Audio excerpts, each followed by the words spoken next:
Hello again, I'm so glad you're here. Today I'm going to show you something that's, well, you might not believe. I have 2 paper clips here, and even though I try just to touch them and bring them together, I can't really hitch them together. But what if I told you that I could hitch them together without very much effort at all?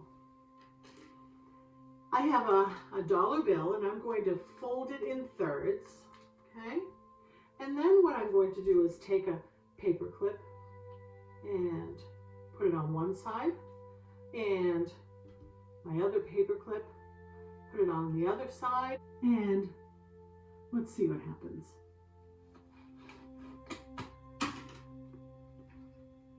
It worked. And if I just told you I could do it and didn't show it to you, you might not believe me, right? Well, let me tell you a story that happened over 2,000 years ago. Because, well, maybe you know about it. Do you remember what happened on Good Friday? Remember a group of people got together and they killed Jesus? It's really a sad and a horrible story, and I try not to think about it. But I really need to talk about it so I can get to the unbelievable and exciting part of the story. So be patient with me, okay?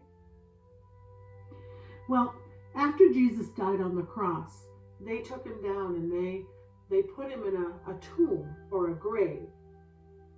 And they were all so sad. His friends were sad and they were scared because, well, they thought if they killed Jesus, those men might come after me too. And so they ran and they hid after Jesus died. They were really upset and scared. And then, remember what happened on Easter morning? Yeah, Jesus walked out of the grave. He came back to life. Kind of unbelievable, right? I can only imagine how unbelievable it was. Well, after that, the story even becomes more remarkable. In fact, in the Bible, Jesus' friend, John, he writes this. One evening when the disciples, Jesus' friends, when they were together, they locked themselves in a room to be together safely. Well, Jesus came and stood among them and he said, "Peace be with you." How did he get in? The doors were locked. But you remember that Jesus is God. He can still enter through a locked door, right? It's hard to believe, isn't it? And not only did he come in through a locked door, Jesus showed them the scars on his hands and on his side. And the disciples were overjoyed. They were so happy when they saw their friend Jesus. It was hard to believe, but they saw him with their own eyes. Well, one of the disciples, Thomas, wasn't there with the others. And when they ran and told Thomas all about it, he didn't believe them. He saw Jesus be crucified. He saw him buried. How could he be alive? And Thomas said, "Unless I see his wounds and his scars, I am not going to believe it." Well, a week later, the disciples gathered in the same place. And this time the doors were locked again and Thomas was with them. And again, Jesus showed up and he said, "Peace be with you." I just can't imagine seeing that. I wish I'd been there. And then Thomas, he said to Thomas, "See my scars? Touch them.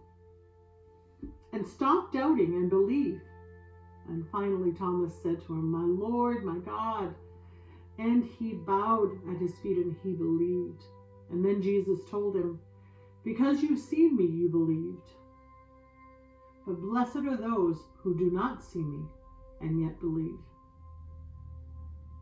Well, you and I have never seen Jesus with our own eyes. So the question is, are we going to be people who believe in Jesus without seeing him? My answer is yes, because I've read the Bible and I know it's true. Because I believe in the God the Almighty, and I believe that Jesus is the Son of God who died for us and then he came back to life, just like he said. Would you pray with me? Dear God, I believe in my heart that Jesus died and was raised from the dead for me. I believe without seeing Jesus, Lord. And I thank you that you sent him to save us. Please help us to continue to believe and have faith in things that we don't see. Amen. I'll see you next time.